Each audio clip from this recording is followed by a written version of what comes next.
Sejam todos muito bem-vindos ao 6º episódio de Um Jovem Reflexivo, o podcast. Aqui é o seu espaço para desvendar as complexas e fascinantes conexões da experiência humana. Eu sou o Gui Mascarenhas e hoje temos algo especial para compartilhar. Algo que talvez muitos de vocês já sentiram, mas poucos ousaram verbalizar. Sabe, a vida é uma constante obra em andamento e às vezes as maiores revoluções não acontecem lá fora, no Jornal Nacional, mas sim aqui dentro. É como se de repente o alicerce da nossa própria razão começasse a rachar, não por fraqueza, mas talvez para dar espaço a uma nova construção. O texto que vamos ler hoje, que se chama Alguma Coisa Aconteceu Aqui Dentro, é um mergulho corajoso nesse universo interno.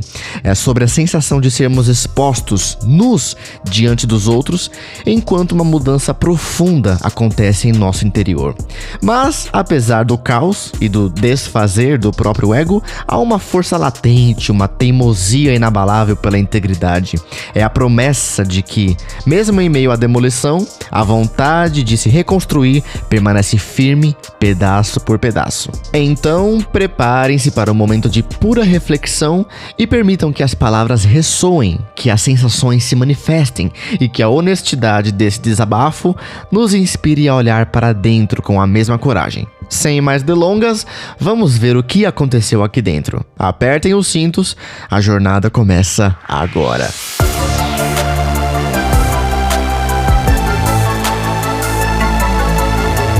Alguma coisa aconteceu aqui dentro.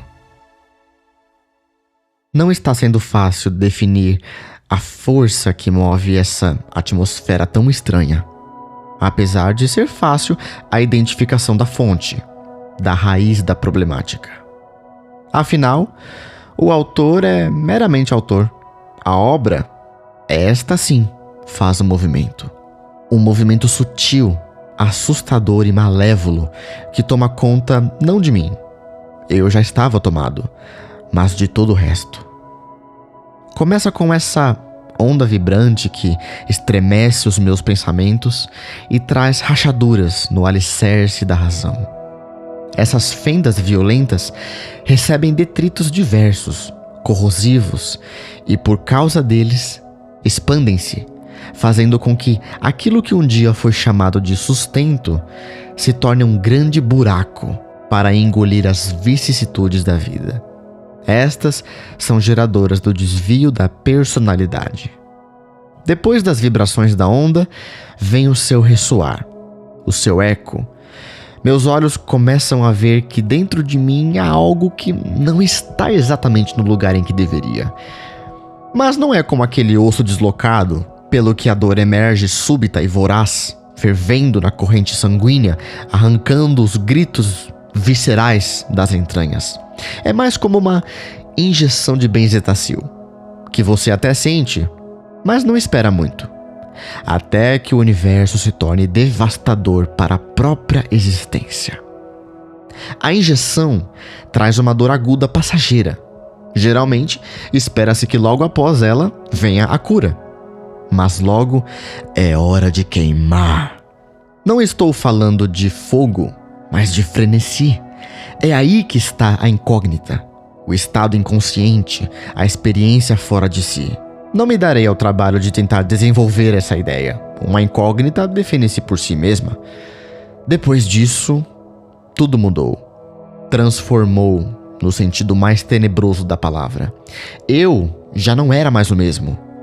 Mas por mais que eu não deixasse transparecer, ou ao menos tentasse, parecia que a minha mutação interna estava completamente nua, ainda que por baixo da minha capa corpórea.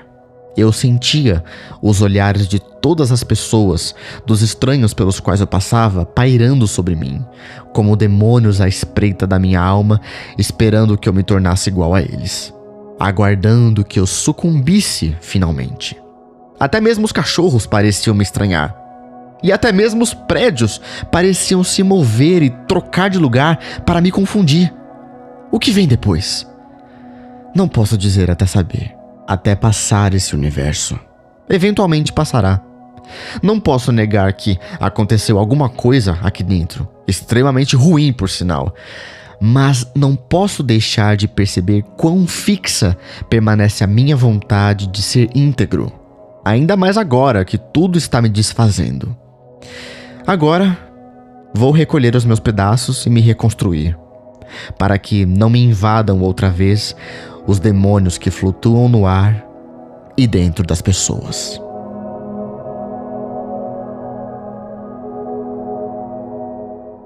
Senhoras e senhores, esse foi o texto Alguma Coisa Aconteceu Aqui Dentro. Um texto bem curtinho, mas devo dizer que tem uma mensagem bem poderosa. Eu confesso que esse foi um texto subestimado por mim mesmo, mas eu, pensando melhor, achei que ele seria perfeito para se encaixar na linha de raciocínio que eu venho traçando desde o primeiro episódio, falando sobre os erros e como eles nos fazem sentir. Esse texto foi inspirado na música Mental Boy, de Thomas Newman, para a trilha sonora do filme Beleza Americana. Um filme bastante cult, né? Um clássico aí do cinema para quem é cinéfilo. Um filme muito bom, por sinal, e também bastante subestimado, eu diria. A música, ela tem um clima bem tenso, de realmente como se uma coisa no ar estivesse um pouco fora, como se aquela realidade estivesse um pouco distorcida, como se você não sentisse mais que é você mesmo, talvez tomado por alguma outra persona ou por alguma outra força. E é isso que eu começo descrevendo, a força que move essa atmosfera tão estranha.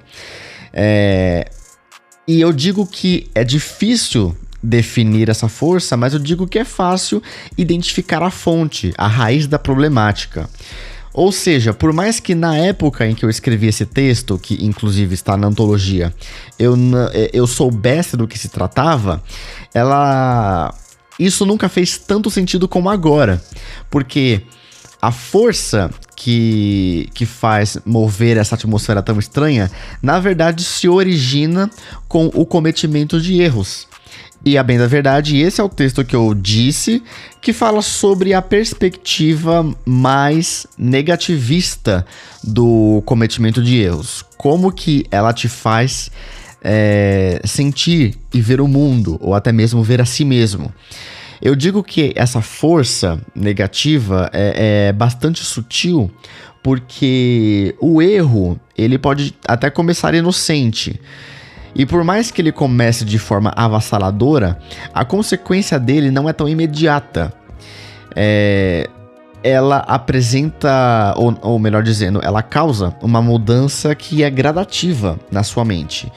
Você começa a fazer uma pergunta aqui, uma pergunta ali, e daqui a pouco o efeito é tão devastador que se compara à tal da injeção de benzetacil, que começa só com uma agulha, que talvez você já esteja acostumado, né, a sentir as agulhadas da vida, né, a ir no médico e tomar alguma injeção.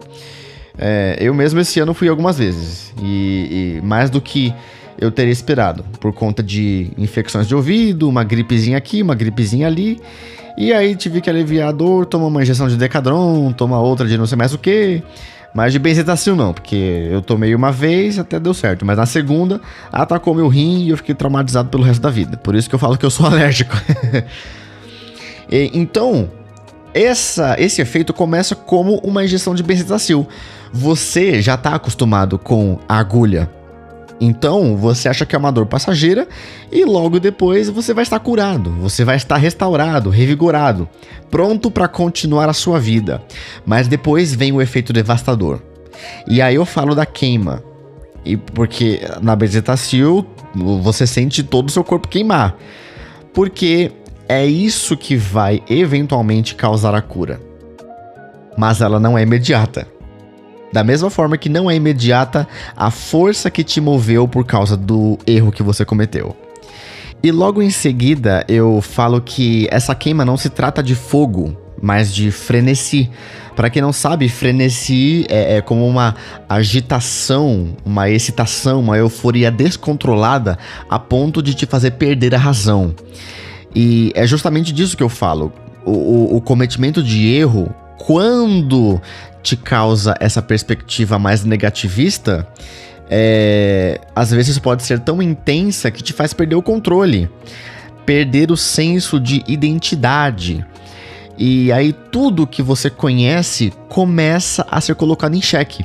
Por isso que eu falo aqui da incógnita, que eu não tenho que explicar e nem desenvolver, porque uma incógnita define-se por si mesma. Eu achei essa frase muito forte nesse contexto. E apesar de talvez ser um pouco cômodo para algumas pessoas dizer isso, uma incógnita define-se por si mesma, eu acho interessante manter o mistério do jeito que ele está. Porque, a bem da verdade, a gente trata as incógnitas, ou melhor, estamos acostumados a tratar incógnitas como na matemática. Eventualmente a gente descobre o valor considerando outros fatores que a gente conhece. Mas, nesse caso aqui, eu trato de uma incógnita um pouco mais transcendental, na qual você desconhece tudo. E aí você procura por respostas e não sabe onde encontrá-las, como encontrá-las. E isso te faz questionar a própria humanidade, a própria existência. E é por isso que eu avanço dizendo que tudo mudou. Transformou-se no sentido mais tenebroso da palavra. As metamorfoses da nossa vida, elas podem ser interpretadas de maneiras diferentes. E a bem da verdade, elas podem não apenas ser interpretadas, mas ser, de fato, boas ou ruins. Depende do ponto de vista, né? De quem está sendo transformado e quem está interpretando essa transformação. Pois, a bem da verdade, tudo pode ser diferente para melhor quanto para pior. E aí depende da própria pessoa fazer com que a própria vida tome um rumo melhor ou pior. Eu acho bastante válido, até porque na verdade eu não sou nenhum coach, nenhum pesquisador, né? Pegue, por exemplo, aquele livro Os 7 Hábitos das Pessoas Altamente Eficazes, do autor Stephen Covey. Quando ele fala que nós temos controle sobre as nossas reações, apesar de não termos controle do que acontece fora de nós, é uma explicação bastante genial, porque nós temos a capacidade de moldar as nossas atitudes, muito embora haja circunstâncias adversas que nos afetem. E o problema, à luz desse texto, reside no fato de que, justamente por sermos responsáveis pelas nossas próprias ações, pelas nossas decisões, nós podemos estar completamente perdidos e tomar decisões muito catastróficas. Porque a perda de identidade nos leva a cometer algumas loucuras. Porque se eu não souber quem eu sou, eu posso acabar sendo qualquer pessoa. É aquele princípio de Alice no País das Maravilhas. Ora, se não importa para onde você vai, qualquer caminho serve. Eu simplesmente sou apaixonado por essa frase do gato risonho. E aí, o que vem depois? Eu não posso dizer até saber. Ou seja, até saber quem eu sou, o que está acontecendo, e isso demanda uma análise profunda do nosso próprio interior. Ou seja, a gente não pode negar que coisas ruins aconteceram aqui dentro do nosso espírito, da nossa mente, e que está ameaçando causar uma mudança permanente no nosso modo de pensar. Mas isso precisa ser desvendado para que a gente continue a viver. Senão a gente vai ficar num estado completamente irresoluto pelo resto da vida. Se a gente não desvendar o próprio sentimento ruim que nos acomete, nós ficaremos eternamente presos numa crise de identidade, fadados à autossabotagem, fadados aos complexos de inferioridade e até mesmo à desistência da vida. Mas no meio desse caos, desse descontrole total, eu termino o texto com uma esperança, talvez um pouco tímida, mas ela ainda está lá, de que eu seja íntegro, de que eu consiga me reconstruir, refazer o meu ser, a minha mentalidade. Ou seja, ainda que eu esteja cercado dos meus pedaços, eu ainda tenho esperança de juntá-los novamente e colocá-los no lugar. Obviamente não estarei da mesma forma que antes, mas a minha imagem, ainda que reconstruída de forma um pouco pitoresca, vai me proporcionar uma experiência. Ou seja, eu estarei mais experiente, eu estarei mais vivido depois disso. E apesar de ser dessa parte da minha vida se resumir a uma forma negativista de ver o mundo, eu ainda posso me readequar, me redefinir. Ou melhor, reaproveitar tudo aquilo que eu vivi de ruim para que eu seja melhor. Parece até um paradoxo, né, se você for parar pra pensar, mas a vida inteira parece um grande paradoxo. É uma complexidade absurda. E para finalizar essa análise, que eu confesso que foi bem curta, inclusive, eu gostaria de dar destaque a essa sensação esquisita que eu defino no olhar das pessoas que pairam sobre mim como demônios à espreita da minha alma. A sensação horrível de quando você comete um erro e quando você está irresoluto dentro de si, parece que todo mundo te enxerga. Parece que todo mundo sabe o que você fez. E é uma sensação bastante válida de certo ponto de vista, porque o seu próprio corpo fala, o seu próprio corpo dá sinais de que você não está bem, de que você está, de repente, tentando disfarçar alguma coisa, e isso acaba refletindo no olhar das pessoas, porque o seu próprio olhar está distorcido por causa desse trauma pelo qual você passou. E pra falar a verdade, isso reflete um princípio bíblico, né? Está lá em Mateus 6, a candeia do corpo são os olhos, de sorte que se os teus olhos forem bons, todo o teu corpo terá luz. Se porém os teus olhos forem maus, todo o teu corpo será tenebroso. Se, portanto, a luz que há em ti são trevas, quão grandes serão tais trevas? Só que eu aplico isso para o lado externo, não para o interno, porque o interno já está consumido por trevas. E isso acaba se refletindo do lado de fora, porque a percepção distorcida que você tem do mundo, na verdade, é um reflexo da percepção distorcida que você tem de si mesmo por conta de todo esse trauma que você passou. Eu diria que é elementar, mas volto a dizer que é complexo. Nem todos passam por isso. Mas a maioria, quando passa, não consegue disfarçar. As pessoas até conseguem notar, pelo menos as mais perspicazes, no olhar da pessoa, que ou ela tá escondendo algo, ou ela passou por alguma coisa muito ruim, ou ela simplesmente não está bem. E aí as paranoias começam a aparecer. Quando eu falo que até mesmo os cachorros começam a estranhar a pessoa, e até mesmo os prédios parecem se mover e trocar de lugar para confundir, eu estou falando de uma visão bastante hiperbólica, é claro, mas ainda assim representativa da gravidade dessa perspectiva distorcida que nós temos por causa da força estranha que move o nosso ambiente. E essa é a perspectiva negativa, de uma forma geral, de quando você comete um erro. É totalmente derrotista, por vezes enganosa e sempre prejudicial. Porque você pode começar a ver coisas que não estão ali, como também pode se deixar levar por alguma percepção exagerada sobre si mesmo que te leve a tomar alguma decisão muito, muito catastrófica. A perda de identidade é um dos sinais mais notáveis desse negativismo todo. Só que, volto a lembrar, sempre existe, por mais que você não enxergue, sempre existe a esperança de você pegar os seus cacos e se reconstruir. Ainda que com medo, vá com medo mesmo.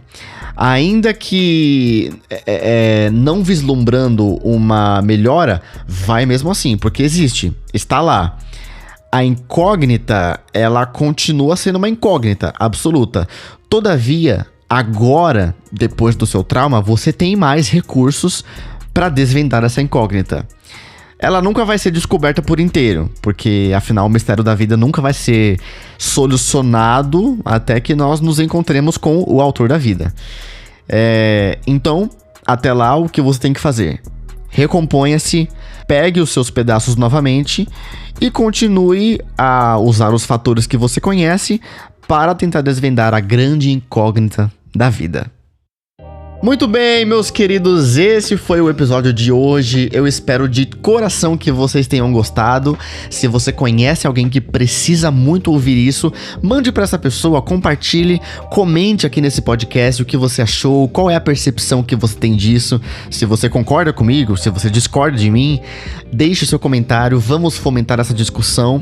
E não esqueça, toda sexta-feira eu estarei aqui com mais um passo nessa jornada de autodescoberta. Tenham todos um excelente final de semana, um forte abraço e até a próxima.